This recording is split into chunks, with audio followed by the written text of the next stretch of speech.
Muchas gracias por haber venido. El segundo día del Festival de Cine Creative Commons Sevilla. Ayer hicimos una breve presentación antes de la mesa redonda para los que no estuvisteis aquí. Y bueno, aprovecho para volver a darles las gracias tanto al equipo del CICU como a Fila Sexta, que está haciendo la documentación audiovisual y la comunicación. El vídeo que proyectamos ayer lo hicieron ellos, que es fantástico, la verdad. Y bueno, y animaros a que os quedéis después de la conferencia de David a las proyecciones de los cortos, que tenemos 3 trabajos de la selección nuestra, más luego la proyección de Western Sahara y el documental de Diabel Dissoko, Historia de un griot, de Estrella Senda.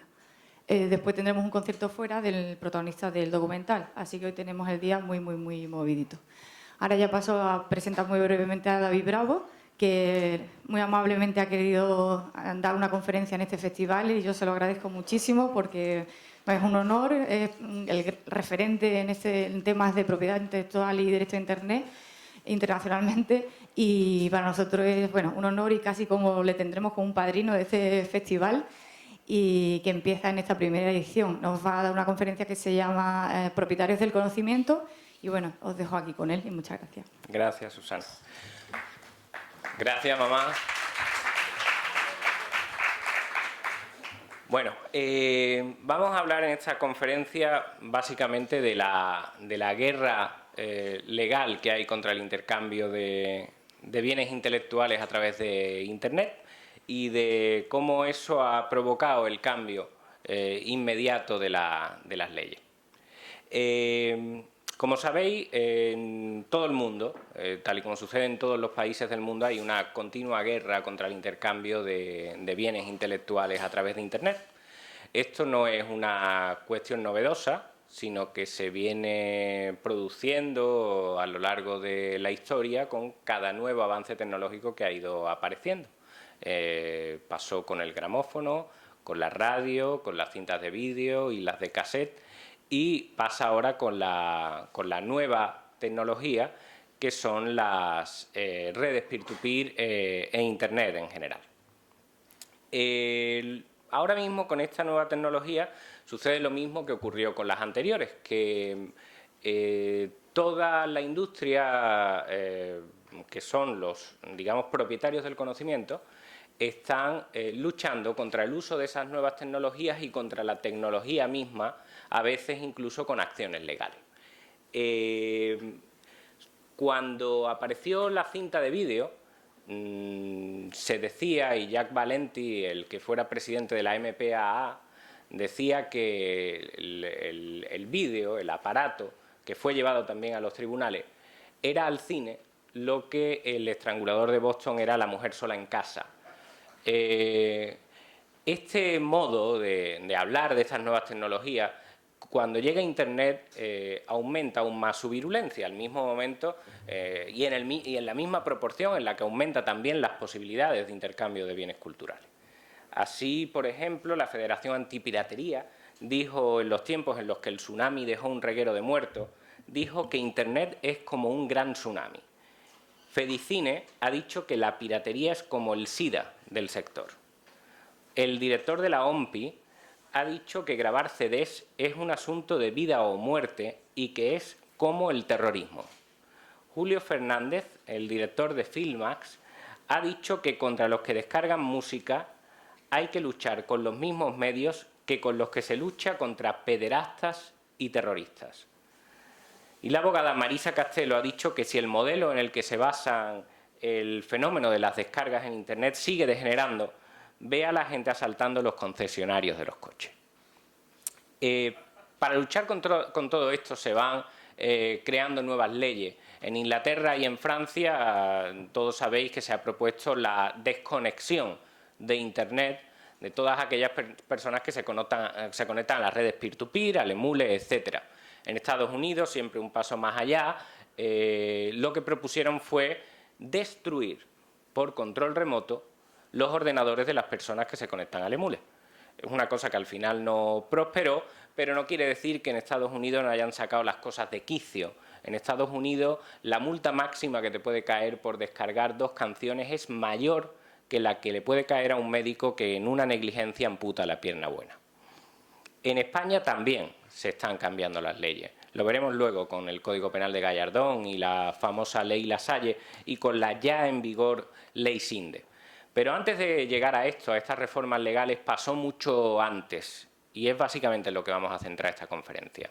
Vamos a hablar de esa fase de concienciación, la fase en la que primero intentaron educarnos, después la fase de la batalla legal, donde después intentaron meternos en la cárcel, y después la última fase, la de los cambios legislativos ante el fracaso de las dos anteriores. La fase de concienciación es muy sencilla de explicar y empezó en el año 2005 con el llamado Plan Antipiratería. Antes de esto había un debate en los medios de comunicación sobre las descargas de Internet. Por un lado, principalmente SGAE representaba la posición de las personas que piensan que sencillamente esto es algo que hay que frenar y reprimir, y por otro lado estaban las personas que pensaban que primero esto era una oportunidad que había que aprovechar para la difusión de la cultura, que pensaban que además era un fenómeno imparable y que pensaban que lo que había que hacer es adaptar las leyes a esa realidad y no la realidad a las leyes. Este debate se terminó radicalmente con la instauración de, digamos, el pensamiento único en los medios de comunicación. Y en eso tuvo mucho que ver el Plan Antipiratería del año 2005. En el año 2005, el anterior gobierno promulgó un plan antipiratería que básicamente lo que decía era que esta primera postura, la representada por SGAE, iba a estar presente en todos los medios de comunicación y desde todas las ópticas posibles favorables a las entidades de gestión y las discográficas. Decía incluso el plan antipiratería que esta visión favorable a las posiciones de la industria debía incluirse también en la guionización de series de éxito. De tal manera que mientras tú estabas viendo una serie, además una serie española, es decir, con la autodefensa intelectual bajo mínimo, ellos te introducían comentarios favorables a la industria. Así se hizo, por ejemplo, en series como en El Comisario o programas de televisión como Operación Triunfo. Es decir, incluían mensajes de este tipo. En esta campaña, por ejemplo, y hablando de este pensamiento único del que estábamos hablando, la Comisión Antipiratería decía en su memoria de actividades lo siguiente, y con esta inquietante retórica sobre cómo deben lanzarse los mensajes. Decía, respecto de su anterior campaña de concienciación, que debe mantenerse esta campaña durante largo tiempo para que pueda ser interiorizado el mensaje por los ciudadanos, y que el plan de medios de la campaña tenía como objetivo llegar al mayor número de personas un número de veces adecuado para que calara el mensaje. Este tipo de retórica, como digo, muy inquietante, nos aleja diametralmente de lo que se considera concienciación o educación y nos mete de lleno en la retórica habitual de la pura propaganda. Y eso es lo que se instauraba con el plan antipiratería y se sacralizaba con el plan antipiratería. No solo se da campañas de concienciación a los ciudadanos, sino que también se da a policías, jueces y fiscales, dándole también una visión sobre lo que dicen las leyes favorable a los postulados de la industria. Así, por ejemplo, y sin ningún tipo de rubor, la Federación Antipiratería dice en su página web sobre sus propias actividades lo siguiente. Dice, además de las tareas puramente policiales, la Federación Antipiratería viene desarrollando sistemáticamente la organización de seminarios y conferencias dirigidas a jueces, magistrados y fiscales, realizando mayor esfuerzo de información en aquellas zonas donde la actitud de los jueces y fiscales resulta menos proclive a la consideración delictiva de prácticas de piratería. No sé si se da uno cuenta al leer esto hasta qué punto los abogados que defendemos a la otra parte somos auténticos mosquitos en comparación con los contrarios. Es decir, lo que viene a decir este texto que acabo de leer es que cuando los jueces no les dan la razón, ellos llaman menos proclives a considerar piratería lo que nosotros decimos que es piratería, ellos van allí a esas ciudades donde los jueces no le dan la razón y les informan, ellos, de lo que dicen las leyes. la posición en la que nos deja a nosotros, los abogados mundanos, que cuando los jueces no nos dan la razón nos tenemos que contentar con un recurso, queda patente la diferencia entre unos y otros con algo como esto. También educan sobre todo a los niños. La educación a los niños es una cuestión que tienen en el foco central. Ellos nos llaman a nosotros, a los que ya no somos niños, la generación perdida. Dicen que nosotros ya estamos acabados, que eso se acabó, no hay nada que hacer con nosotros, vámonos a por los niños.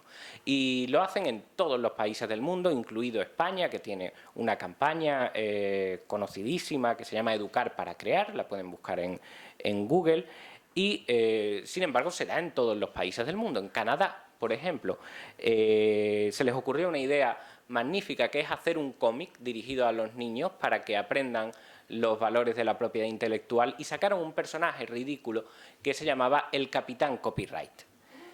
Sí, es este de aquí. El Capitán Copyright, un superhéroe que duró 8 meses porque a nadie le interesaba, porque, en fin, los niños son niños, pero un señor superhéroe con capa que solo habla, pues no le interesa a nadie. Y entonces el cómic desapareció. Pero no se queda ahí. Por ejemplo, en Francia se fueron directamente a los colegios, en una campaña que ellos llamaban educativa. Y lo que hicieron en el colegio es que llegaban allí y daban clases, conocidas ONGs como Microsoft, Google, Symantec, y ellos enseñaban a los niños sobre los peligros de las descargas de Internet. ¿Y cuál es el sistema para educar a los niños más famoso, conocido y utilizado? El coco. Algo te puede pasar si haces lo que no quiero que hagas. Y así educaron a los niños, diciéndoles que por qué descargan música de Internet, por qué quieren descargar música de Internet, con lo peligroso que es, si te pueden llevar 3 años a la cárcel y te pueden poner una multa de hasta $300.000. Después de que eso apareciera, aparecían los logos de iPod y de iTunes, que, como sabéis, son productos de Apple, que por si lo dudaban, era colaboradora de la campaña educativa. Esta fase de concienciación, también llevada a cabo en España, terminó cuando se dieron cuenta de que la generación perdida definitivamente estaba perdida y que la de los niños todavía le quedaba mucho para ver algún tipo de efecto. Así que fueron a por la batalla legal. En España esa batalla legal se ha centrado contra todos los actores que intervienen en el intercambio de bienes intelectuales a través de Internet. Me refiero al grupo primero, los propios creadores de la herramienta peer-to-peer, que sirve para el intercambio de bienes intelectuales.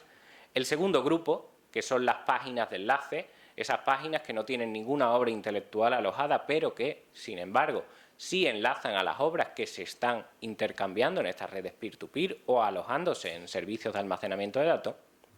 Y por último, los usuarios, que son aquellas personas que realizan la descarga y la puesta a disposición de la obra, utilizando a veces estas redes peer-to-peer y en ocasiones anunciando o sirviéndose de las páginas de enlaces como índice. Pues bien, contra todos estos actores ha intervenido la industria en este país. Cronológicamente empezaron desde el grupo tercero y siguieron al segundo y después al primero, y ese será el orden en el que nosotros lo analizaremos. Respecto de las acciones legales contra los usuarios, aunque parezca mentira y se haya hablado poco de eso en los medios de comunicación, en España se han iniciado acciones penales contra las personas que descargan música y películas a través de Internet sin ánimo de lucro. En España, en su momento, hubo un debate donde por un lado se posicionaba la industria diciendo que las descargas de Internet eran delictivas y, por lo tanto, en el peor de los casos te pueden llevar hasta 4 años a prisión en la aplicación del tipo agravado, y los que decían que no era delito, puesto que el Código Penal exige dos elementos de forma conjunta. Por un lado, la copia no autorizada y, por otro lado, que la copia se haga con ánimo de lucro. Como el segundo de estos elementos no se daba, no existía tampoco delito. Lo que hizo la industria es que quiso acabar con el debate de forma radical, y Antonio Guisasola, presidente de ProMusicae, y que veréis está en absolutamente todos estos saraos, apareció diciendo que se acabó el debate y que iba a demostrar que esto era delito con un método científico difícil de rebatir, que era denunciar a una persona. para llevarlo ante los tribunales y que el juez decidiera si esto era delito o no. Y así, con este método científico, un pobre señor de León que ni pinchaba ni cortaba con el asunto, se encontró con la denuncia. Y se encontró con que el fiscal y la acusación particular le pedían penas de multa, de indemnización y de prisión por descargar obras intelectuales sin ánimo de lucro. ¿Qué es lo que hizo el juez? Pues el juez dijo, no, se absuelve al acusado, porque si bien se da uno de los elementos, este señor ha copiado sin autorización, no se da, sin embargo, el segundo de los elementos, porque no queda prueba de que lo haya hecho con ánimo de lucro. Como se exigen los dos conjuntamente, no se da el tipo penal y se absuelve. El presidente de Sony en España, ahora expresidente de Sony en España, hizo en la Gaceta de los Negocios un análisis sosegado y muy certero de esta sentencia, diciendo que se puede ser juez e imbécil. Y animó a la jueza que firmó la resolución a que estudiara un poco más. ¿Qué es lo que hicieron? Recurrieron, pero como el asunto llegó a una audiencia provincial que tampoco había estudiado nada, lo volvieron a absolver. El método científico no funcionó y decidieron que iban a repetirlo por si se había equivocado los jueces de León y denunciaron a otra persona, acusada de descargar un número indeterminado de obras musicales y exactamente 3.322 películas. Todas las de Juanito Navarro se las había descargado él. Y lo llevaron a juicio, pero los jueces dijeron exactamente lo mismo. Se da el primero de los elementos, la copia sin autorización, pero no el segundo de los elementos, el ánimo de lucro. Por lo tanto, se absuelve. ¿Qué es lo que hicieron? Cambiar el target y dijeron, vamos al grupo segundo, las páginas de enlace. Porque estas páginas lo que hacen es enlazar a las obras intelectuales que los usuarios copian y a la vez difunden a través de redes peer-to-peer. Así que en el año 2006 iniciaron acciones legales en lo que se consideró por todos los periódicos como la operación más importante contra la piratería en toda Europa, en la que resultaron detenidos hasta 15 administradores de páginas de enlaces de este tipo. La por entonces ministra de Cultura, Carmen Calvo, dijo en la Biblioteca Nacional que esta era la operación más importante que se había organizado durante su cargo. Y los medios de comunicación, en apenas 24 horas desde las detenciones, dictaron sentencia desde todos los medios de comunicación, con titulares como el que veis ahí de piratas en la red. Me sorprendió mucho que ocurriera esto. Los medios de comunicación tienen la palabra presuntamente en la boca continuamente cuando hablan de temas judiciales, sobre todo cuando la persona que está llevada a juicio es alguien que puede permitirse esa presunción de inocencia, pero esa presunción, ese presuntamente, desapareció completamente en este asunto y se dictó sentencia a todos los detenidos en 24 horas desde todos los periódicos.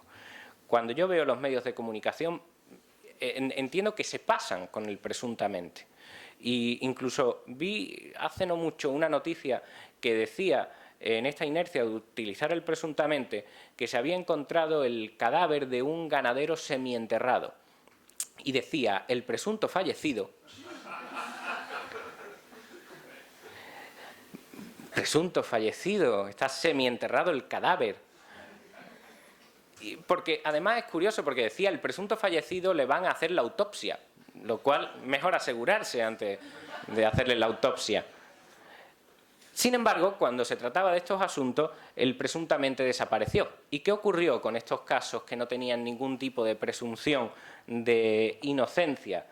Pues que fueron a los tribunales y el primero de los casos que se resolvió fue el de Chiaremula, del que puedo hablar directamente porque estuve dentro de la defensa con mi compañero Javier de la Cueva. Este asunto nos llegó en agosto. Nos llamó un tipo por teléfono diciendo, soy uno de esos 15 que han detenido y que han aparecido en todos los periódicos, la operación más importante contra la piratería en toda Europa, y voy derecho a la cárcel, según he podido leer. Así que nos personamos en las actuaciones y vimos que se habían iniciado por una denuncia de los productores de los documentales de Félix Rodríguez de la Fuente. Y dijimos, Javier y yo somos abogados de medio pelo, pero contra esto nos podemos enfrentar, creo yo. ¿Qué es lo que pasó? Que nos equivocamos porque la policía, que andaba muy concienciada con estos temas, mandó una comunicación a todos los titulares de derechos de propiedad intelectual que pudieran estar interesados en unirse a la fiesta y vaya si quisieron. En apenas 2 días, la acusación particular estuvo formada por los productores de los documentales de Félix Rodríguez de la Fuente y se sumaron SGAE, Microsoft, ProMusicae, Egeda, Columbia, Walt Disney, 20th Century Fox, Warner, Lauren Films, Manga Films, Universal, Sony, Metro-Goldwyn-Mayer, Neymar, en fin, estaban todos, absolutamente todos en la fiesta.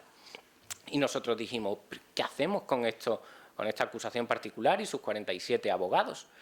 Abogados de verdad, de los que tienen tarjeta de visita y todo. Pero ya no podíamos hacer nada y teníamos que defender a este tipo. Estos abogados pidieron el cierre cautelar de la página web hasta que llegara el juicio. Un cierre inaudita parte que se llama y que significa sin audiencia del interesado. El juez no la otorgó sin audiencia y pidió que hubiese una vista para ver qué es lo que sucedía con esta página y la parte contraria lo que hizo fue decir, señorías, básicamente lo que dijo fue, con los usuarios nos colamos, es verdad que no hay ánimo de lucro, pero las páginas de enlace y Charemula en particular tiene anuncios. Esos anuncios, esa publicidad le da un rendimiento económico, mucho o poco, eso ya se verá cuánto es, pero algún rendimiento es. Por lo tanto, tenemos el elemento que nos faltaba, el ánimo de lucro. Nuestra tesis en aquella vista y durante todo el procedimiento fue que nunca discutíamos que existiera ánimo de lucro. Lo que no se daba en este caso era el otro elemento. Charemula ni copiaba ni ponía a disposición copia de obra alguna porque nada tenía. Era un índice, una página de enlace y efectivamente tenía lucro y lo que no tenía era la copia que le hacían los usuarios. El juez nos dio la razón, denegó la medida cautelar de cierre de la web y además archivó el procedimiento y así terminó el primer asunto de la operación más importante contra la piratería en toda Europa que no llegó ni a juicio. ¿Qué hicieron los medios? Como locos a dar la noticia, claro. No.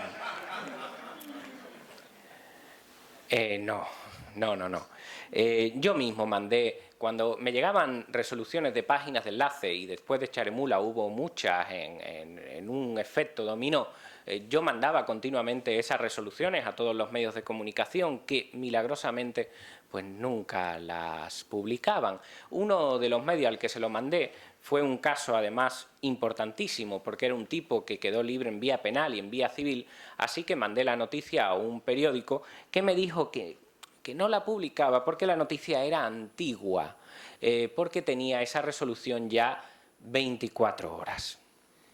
Así que les pareció que estaba ya caducada. No quiero decir cuál es el nombre del medio porque no quiero que los del País se enfaden conmigo. No vuelven a llamarte si lo hago. Pero es normal porque medios como El País están preocupados publicando noticias de verdadera envergadura. Hace poco, de hecho, vi una noticia muy importante en El País Política que decía esto: el rey a su llegada al hospital. ¿Qué tal, majestad? Muy bien, ahí voy. Muy bien, ahí voy. ¿Qué nos quiso decir el rey con esto? Pero bueno, tampoco quiero meterme con El País porque en realidad esta noticia cumple con las 5 grandes preguntas del periodismo, las que tiene que tener toda noticia: el qué, el cómo, el cuándo, el dónde y el a quién coño le importa. Y lo cumple absolutamente todo. Fallaron con las páginas de enlace y dijeron vamos a por el siguiente grupo, que es el creador de la propia herramienta peer-to-peer. En España eso se ha concretado con la demanda a Pablo Soto, un informático al que se le demandó porque creó 3 aplicaciones peer-to-peer y le pidieron 13.060.000 euros. Los medios de comunicación, quizás lo habéis visto, hablan solo de 13 millones, pero esos 60.000 euros, ese pico, ya es suficiente para dejar a Pablo en bancarrota total. Y ese asunto tiene una forma fácil de resumir. Lo que decía ProMusicae, aquí vuelve Antonio Guisasola, que como os digo está en absolutamente todos los saraos, y las 4 mayores discográficas del mundo, Sony, Warner, Universal y EMI, demandaron a Pablo diciendo que él era infractor de propiedad intelectual por crear la herramienta que usan los usuarios para infringir la propiedad intelectual, que es lo mismo que decir que es una infracción de propiedad intelectual construir una fotocopiadora porque se puede usar por los usuarios para infringir la propiedad intelectual.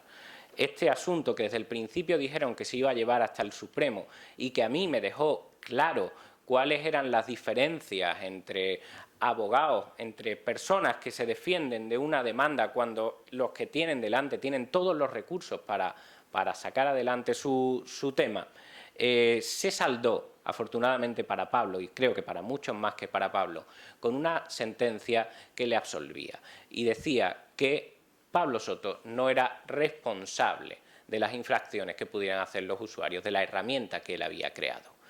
Lo que hicieron fue recurrir ante la Audiencia Provincial de Madrid con muchos argumentos, pero el que más me sorprendió fue el que pedía la nulidad de la sentencia. Pedía la nulidad de la sentencia porque ésta fue dictada por un juez distinto al que presidió el acto del juicio. Y decía también el recurso, es cierto que nosotros estuvimos de acuerdo con que ese nuevo juez dictara la sentencia. Y es cierto que incluso firmamos un papel diciendo que estábamos de acuerdo con que un juez distinto al del juicio dictara la sentencia. Pero es que creíamos que se iba a mirar el asunto mejor. Por lo tanto, pidieron la nulidad del juicio en tanto que el juez que dictó la sentencia, y que no era el mismo el que había estado en el juicio y que no se lo había mirado nada bien, dictó una sentencia que le era perjudicial. Se desestimó tanto la nulidad como la revocación de la sentencia y se confirmó la sentencia favorable a Pablo Soto. No la recurrieron ante el Tribunal Supremo, como ellos decían al principio, y la sentencia es ya firme. ¿Qué es lo que hace la industria ante esto? Cambiar la ley. Y es que esto, amigos, es una historia de los éxitos previos al fracaso. Porque se ganan estas batallas y se puede con mucho esfuerzo y mucha dificultad, pero al final llegan ellos y hacen lo que les da la gana. Te cambian absolutamente la ley de un año para otro y se acabó. Y este es el resumen más rápido y más sencillo que puedo hacer de la ley Sinde. La ley Sinde apareció su primer anuncio público una semana después de que nos llegara a nosotros una resolución de un tipo que se llama Juan José, luego hablaremos más de él, que había ganado en vía penal y en vía civil un asunto de páginas de enlace. Para colmo, en la vía civil, la única persona que fue multada por una infracción fue SGAE, que era la demandante, por mala fe procesal. Yo estaba celebrando esta sentencia en un after y llegó la ley Sinde que me puso en su sitio y que básicamente lo que decía es, a partir de ahora, sin cambiar las normas del juego, los que van a resolver estos asuntos no son los jueces, que por cierto no le dan la razón a la industria, sino que va a ser el propio Ministerio de Cultura que lleva apoyando estas acciones legales contra ellos desde el año 2006 y celebrándolas. Recordemos ahora a Carmen Calvo en la Biblioteca Nacional desde el mismo día de su interposición. Y lo que hacían era cambiarnos radicalmente a los árbitros del partido, aunque las normas del juego continuaban siendo las mismas. La abogada Marisa Castelo, abogada de la industria, hizo un resumen muy claro de este asunto y dijo, cuando le preguntaron en ABC si ella pensaba que estaban ganando suficientes demandas y querellas ante los jueces, Marisa Castelo, que estaba hablando precisamente en esa entrevista de la ley Sinde, dijo, ha dado usted en el clavo, y puso un smiley sonriente. Y acto seguido decía que la ley Sinde es necesaria porque se estaba aplicando mal el Código Penal. Y como se estaba aplicando mal el Código Penal, que recordemos eso lo hacen los jueces, llega la ley Sinde que sencillamente los quita de en medio y pone a la Comisión Sinde. La Comisión Sinde, por si alguno todavía tenía esperanza, ¿qué está resolviendo sobre las páginas de enlace? Con las mismas normas, justo lo contrario de lo que estaban diciendo los jueces. Y ¡pum!, se acabó. Los jueces nos daban la razón, quitan a los jueces, ponen a la Comisión Sinde, que nos quita la razón e interpreta las normas de forma opuesta a las de los jueces que han apartado. Y así se acaba el asunto. Pero claro, esto lo pone a la Comisión Sinde en un aprieto, porque al fin y al cabo tienen que aplicar normas que dicen una cosa y que los jueces han interpretado de una manera y se les está básicamente obligando a interpretarla de forma distinta. Lo suyo sería cambiar también las normas del juego y por eso llega la ley Lasalle. Porque este gobierno, indistinguible también en esto del anterior, lo que hace es decir, cambiemos las normas del juego también. Y es así como llega la ley Lasalle, que lo que hace es decir, miren ustedes, cambiamos la ley de propiedad intelectual, declaramos expresamente que las páginas de enlace son infractoras y además a la Comisión SINDE no solo le damos la facultad de cerrar esas páginas, sino también la facultad de imponer multas a esas páginas o en general a cualquiera que infrinja la propiedad intelectual en Internet si es un servicio de la sociedad de la información, con multas de hasta 300.000 euros o incluso 600.000 si eres un intermediario que no cumple voluntariamente lo que la Comisión SINDE le requiere. Además de la ley Lasalle, llega el Código Penal de Gallardón, porque sí, amigos, Gallardón está on fire y también tiene algo que decir sobre estas cuestiones. Así que crea el Código Penal de Gallardón, que lo que hace es decir, pues además de infractoras de la propiedad intelectual, las páginas de enlace van a ser delictivas, pero no delictivas de cualquier manera, sino que estas páginas cuya actividad hasta hace un día, todavía hoy, porque el Código Penal de Gallardón no está en vigor, estas páginas que a día de hoy son atípicas, su actividad atípica significa impune, que no tiene ninguna punibilidad en el Código Penal y que está, por lo tanto, permitida, porque ni siquiera es una infracción de normas civiles, lo que hacemos es que pasamos de esa situación a esta otra, donde ahora la pena que se le puede llegar a poner es de 6 años de prisión. Y amigos, 6 años de prisión son muchos años de prisión. Por compararlo con algo, diremos que esa pena máxima de 6 años es mayor que la pena máxima que le puede caer a una persona que no descarga música de un autor, sino ni enlaza a su música de este autor, sino que lo mata por una imprudencia. Porque, digamos, está jugando con una pistola y el tipo que es idiota, pues lo mata. Pues la pena máxima mayor es menor que la que le caería si simplemente enlazara a su música. Y la pena máxima mayor prevista en el Código Penal de Gallardón, futuro Código Penal, es también, esa pena máxima mayor es mayor que la pena que le podría caer a una persona que en lugar de enlazar a películas convencionales, enlaza a películas de pornografía infantil, cuando los niños tienen entre 16 y 18 años. Y sorprendentemente es la misma pena máxima que la que tiene la siguiente actividad. Resulta que la actividad de promover la difusión mediante enlaces de obras intelectuales sin autorización tiene la misma pena máxima que promover la difusión o el tráfico ilícito de órganos humanos. No creáis que el legislador está loco, no órganos humanos, digamos, importantes, órganos humanos de carácter secundario. Tampoco creéis que han perdido la cabeza, es decir, un corazón no, pero un riñoncito, una orejita, un órgano de estos que te vienen a 2, eso en un momento dado sí, pero si te pasa ya no. Teniendo en cuenta estas reformas y que estas reformas entregan en bandeja determinados derechos, hay una cuestión que es importantísima en todas las reformas legales, sobre todo en las reformas que tienen que ver con el Código Penal, y es la que se llama por la doctrina la etapa prelegislativa, que básicamente es esa etapa en la que se convence a la ciudadanía de que hay un problema que necesita de una intervención, generalmente una intervención legislativa penal. Esa etapa prelegislativa, dice además la doctrina, es una etapa en la que se alerta de la presencia de ese problema que se necesita atajar con las reformas legales, y ese problema puede ser, dice la doctrina, tanto real como obviamente ficticio. Y es ahí donde entran todos los lobbies de presión que pretenden justificar estas reformas que son tan agresivas. En los últimos días hemos visto cómo los medios de comunicación venden, medios de comunicación supuestamente de izquierdas y medios de comunicación de derecha, todos han coincidido de una forma mágica en que el Código Penal de Gallardón y la ley Lasalle son absolutamente imprescindibles y hay que tirar para adelante con ellas.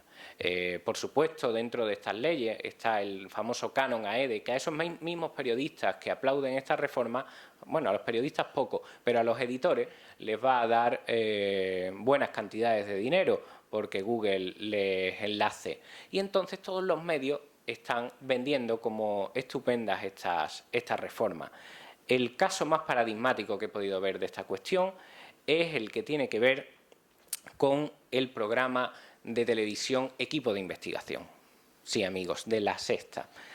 A mí me llamaron por teléfono de Equipo de Investigación y me dijeron: estamos haciendo un programa maravilloso donde queremos hablar de todos los éxitos que habéis tenido contra la industria discográfica en los tribunales. Nos parece que esto hay que contarlo. Y yo, súper contento, digo: por fin, pues venga cuando quieras, ¿cuándo nos vemos?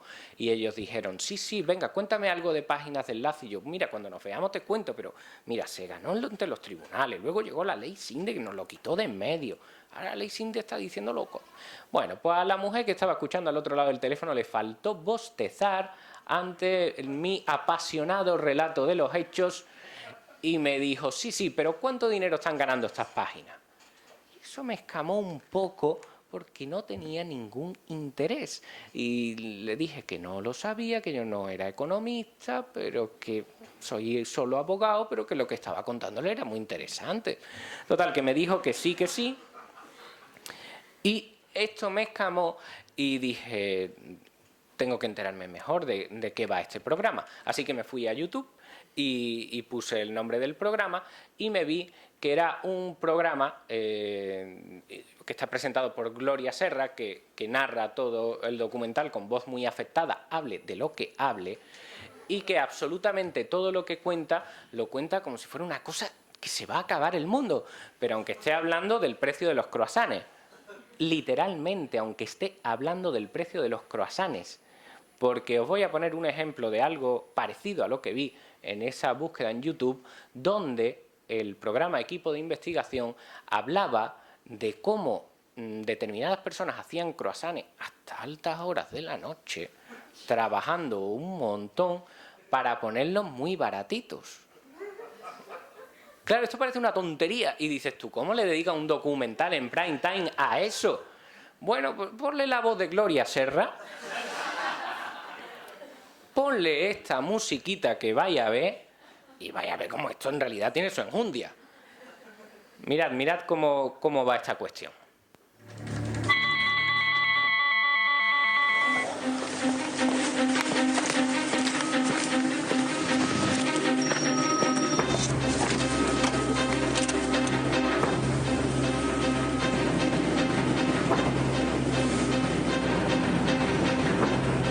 Estamos aquí ya, ¿no? Está para arriba.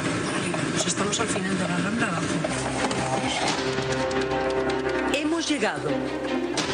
En 30 metros, 3 panaderías y 3 modelos de negocio. Solo una luz al fondo.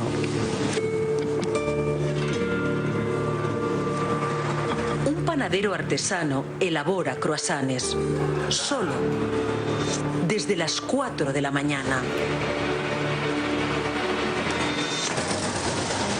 Al otro lado de la calle, una furgoneta los trae recién hechos de un obrador cercano.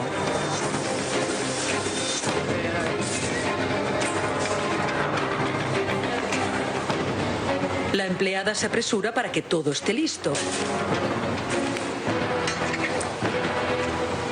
sin quitar ojo a la acera de enfrente. ¿Qué habría detrás de esa puerta? No quiero desvelarlo, prefiero que lo veáis. Pero vamos, que era un tío haciendo croissants, ¿eh? Total, que cuando vi cosas como esta y empezaron a llamarme clientes de Páginas de Enlace: oye, que La Sexta quiere hacer un programa para hablar muy bien de nosotros. Y yo dije: espérate un momento, porque a mí esto no me suena mal. No me suena bien. Y os recomiendo que no habléis con ellos. Me dijeron: de acuerdo, pues así lo haré. Y entonces volvemos a Juan José, el tipo que ganó en vía penal y en vía civil, que le dijo que no a los de Equipo de Investigación, pero resulta que se plantaron en su casa y intentaron hablar con él, y él me llamó con los periodistas allí y me dijo: David, que se han plantado aquí y quieren hablar conmigo a la fuerza, no sé qué hacer. Le dije: mira, no hables con ellos, vete a tu casa y no hables con ellos porque además te van a grabar con cámara oculta, así que vete. El periodista cogió el móvil y dijo: quiero hablar con tu abogado. Habló conmigo y me dijo: pero si nosotros lo único que queremos es demostrar, ir a donde trabaja este hombre, sacarlo con la cámara y demostrar que allí no se violan niños, literal, no se violan niños. Yo, que en aquel momento, por lo que sea, no me estaba chupando el dedo, pues le dije, bueno, aún así no nos vamos a arriesgar y no te va a dar declaraciones. Total, que esa fue mi conversación con él, pero resulta que Juan José le dijo que fuera de cámara le explicaría lo que fuera, pero fuera de cámara, y le explicó lo que sea y le grabaron con cámara oculta, obviamente. Y lo sacaron en el programa de televisión, que por lo que sea se olvidaron de lo de hacer una visión pues cercana a nosotros, donde explicaran las cosas como son. Tanto se olvidaron que ni siquiera dijeron que Juan José había quedado absuelto en vía penal y que ganó en vía civil. Eso se les pasó por lo que sea. Ellos lo que contaron fue cosas interesantes, muy dramáticas, trepidantes. Incluso llegaron a contar en el documental que tuvieron que ir a casa de Juan José cogiendo una avioneta para ir desde Barcelona, donde vivía Juan José, que era en Desembarco del Rey, no, en Huelva. Que os creí que es mentira, pero mira. Intentamos poner cara a uno de ellos. Ofrece gratuitamente en Internet 11 libros del autor, sin pagarle nada por ellos.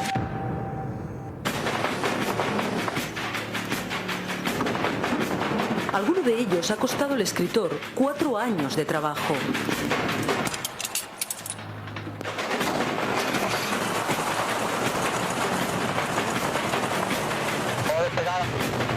Tenemos que recorrer España de punta a punta para encontrarle.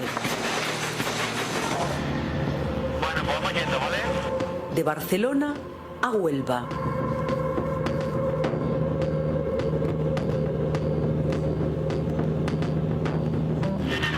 Mira, Costa Doñana y ya todo de ahí para allá.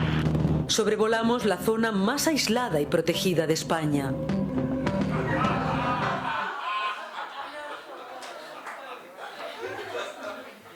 Tendríais que haber visto al chaval en Twitter mientras estaba viendo esto. Ponía tweets, vi uno que decía, pero si se puede llegar por autopista. En fin.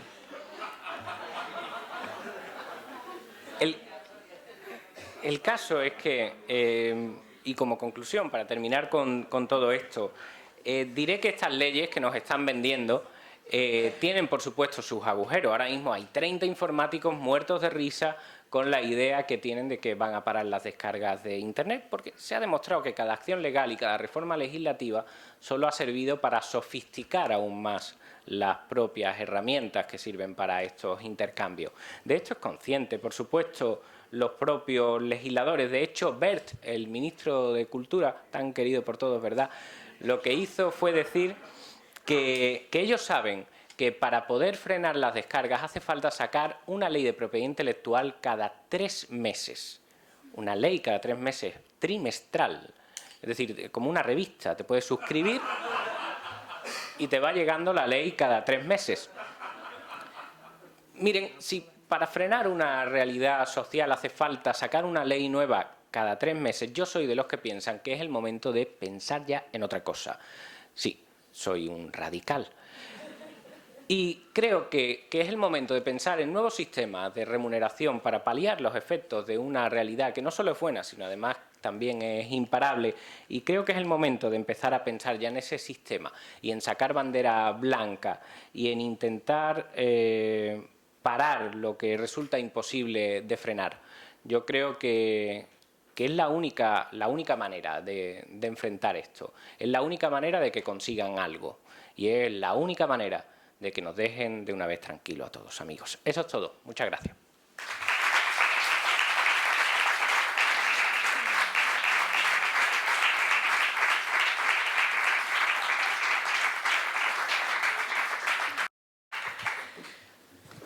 Si tenéis alguna pregunta, es el momento de allí.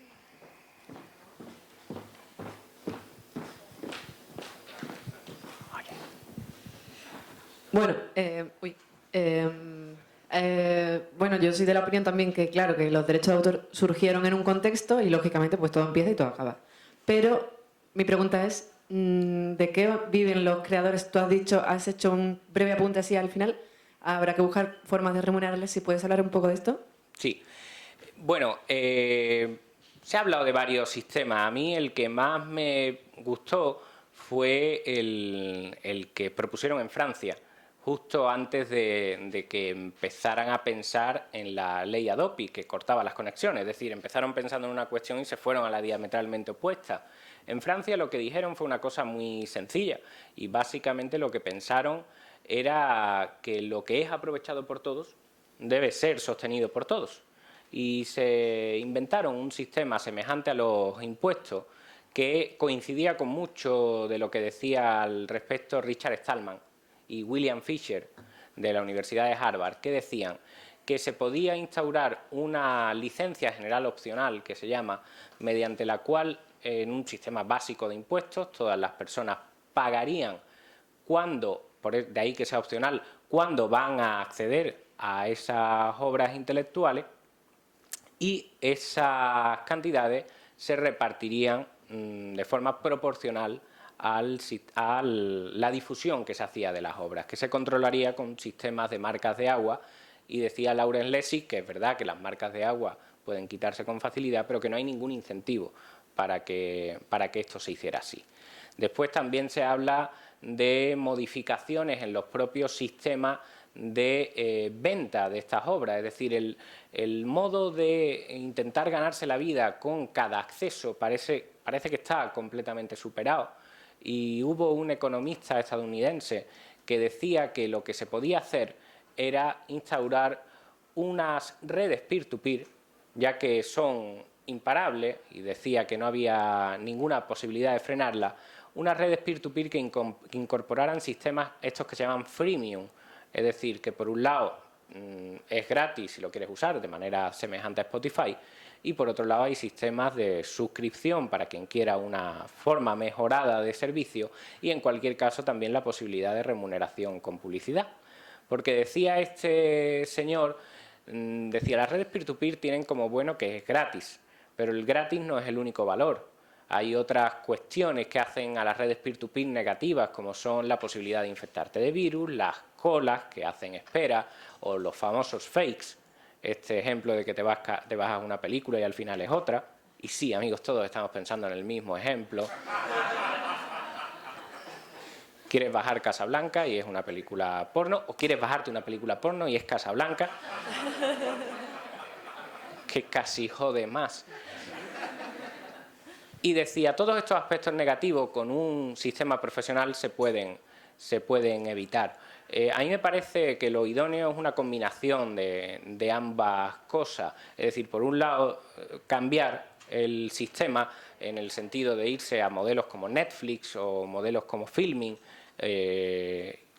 incluso como Yombi, con muchas mejoras que debería tener, que podrían hacer cambiar un poco ese contexto junto con la cuestión de sostenerlo por todos, como hablábamos antes. Discúlpame, que está hablando del audiovisual, pero estoy pensando en mi hermana, que es novelista, y claro, ella está a favor de todo lo que tú dices, pero al mismo tiempo dice, como creadora, pues ¿de qué va a vivir si la gente se descarga las obras, ¿no? Sí, está en el mismo contexto, es decir, en las redes peer-to-peer puedes descargarte libros igualmente, es decir, las redes peer-to-peer sirven para la descarga de archivos de todo tipo. Está el texto, está el audio, está el vídeo. Si sacan sistemas profesionales de estas redes y omnicomprensivos de todo tipo de obras y las hacen freemium, tenemos la posibilidad de decir, miren ustedes, esto que os ofrecen gratis allí, aquí los ofrecemos gratis, también ofrecemos una posibilidad de suscripción para mejorar el servicio y también además nos vemos remunerados por la publicidad. Si eso lo hacemos compatible además con un sistema de sostén por todos para definitivamente hacer la cultura bien como se hizo la salud o la educación, pues existe esa posibilidad de que también tu hermana se vea remunerada.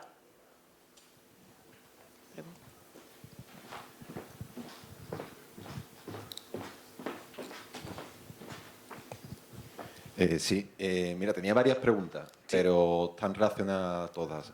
Primero, la comisión SINDE, Sí. está vinculada a la ley Lasalle, o sea, ¿va a seguir operando la comisión SINDE? Uh-huh.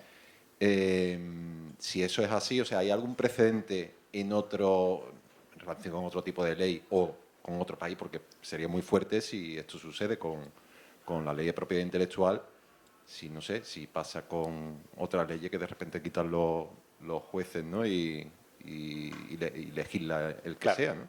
Entonces, si existe eso, la segunda pregunta sería si existe en otros países o en España, en otros ámbitos.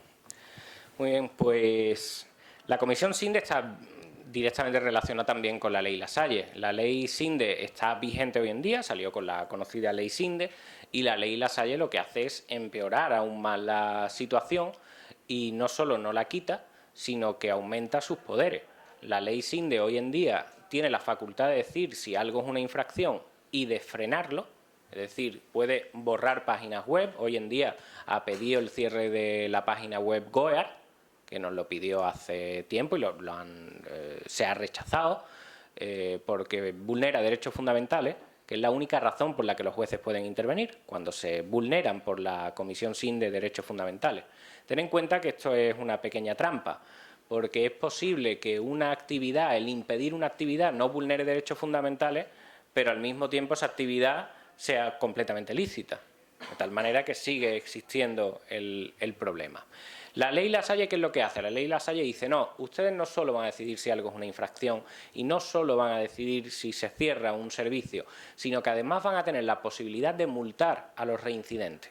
Entonces, ahora ya directamente la ley SINDE lo que hace es que si reincides, y tienen formas muy sui generis de considerar qué es reincidir, te multan con hasta 300.000 euros cuando salga la ley Lasalle en vigor.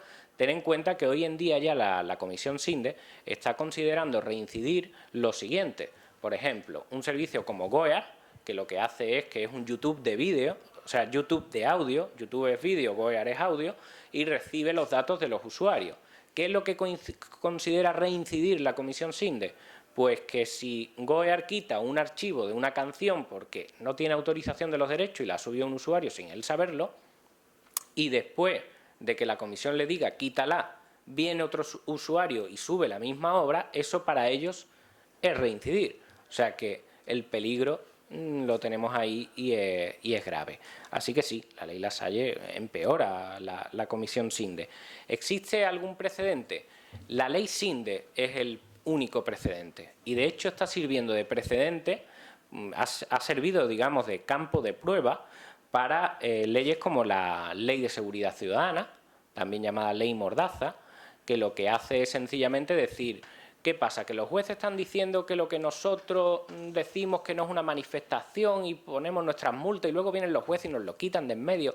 La Ley de Seguridad Ciudadana se inspira directamente en los principios del éxito de la Ley SINDE, que hace que dice, mire usted, convertimos esto en una infracción administrativa, de manera que el órgano administrativo correspondiente multará y será el único que va a ver esto. ¿Por qué? Porque los jueces miran lo que dicen las leyes y efectivamente las leyes dicen esto. ¿Qué es lo que hacemos? Pues ahora, como hicimos con la ley SINDE, solo que completándolo, creando un cuerpo normativo extra, creamos la Ley de Seguridad Ciudadana, que impone como infracción administrativa determinados comportamientos y que a partir de ahora la administración y no los jueces repriman esta actividad, porque los jueces lo estaban dejando libre. Esto tiene una inspiración directa en la ley SINDE. Ya lo advertimos en su día, cuando salió la ley SINDE, todos decíamos, se está abriendo la espita de la posibilidad de romper la separación de poderes. Esto es más peligroso que el hecho de si se descarga a la gente música o no. Se está abriendo una espita peligrosa y ahora estamos viendo y sufriendo las consecuencias. Vale, se nos acaba el tiempo. Si alguien tiene una pregunta que tenga muchas ganas de hacerla, le paso el micro, pero si no, pasamos... Venga, te la paso, pero rápida, ¿eh? Yo, más que una pregunta, es una pequeña reflexión personal. En el sector de los videojuegos se está haciendo una cosa que es el Humble Bundle, ¿vale? Que tú puedes elegir, sobre todo respondiéndole a ella, qué cantidad quieres repartir a cada uno de los que aportan ese valor del producto. O sea, al propio creador, al sistema al Humble Bundle, incluso a las organizaciones benéficas. Y yo personalmente creo que es una buena manera que se podría usar otro tipo de medios como la música, las películas y tal, porque sinceramente creo que quien está matando este sistema son los intermediarios. Porque un artista no se lleva una cantidad importante de los discos que se venden y tal, eso se lo lleva a todos los intermediarios. En un cantante se lleva más beneficio, por ejemplo, de un concierto que de ese tipo de sistema. Yo creo que con medidas como Humble Bundle, que eso sobre todo es lo que está dando de comer a los desarrolladores indie. Simplemente quería darle esa respuesta. Parece muy interesante y también en el sector de los videojuegos el precedente de Steam es muy interesante. Es decir, Steam, una plataforma de venta de videojuegos que consigue nada menos que convertirse en trending topic cada vez que hace una de sus ofertas de videojuegos, que está consiguiendo que baje, que descienda la descarga no autorizada de videojuegos, sencillamente porque ofrece algo que es mejor. Pues nada, muchísimas gracias, David. Y ahora seguimos con la proyección de los cortos para que os quedéis, que van a empezar ya. Muchas gracias. Gracias a vosotros.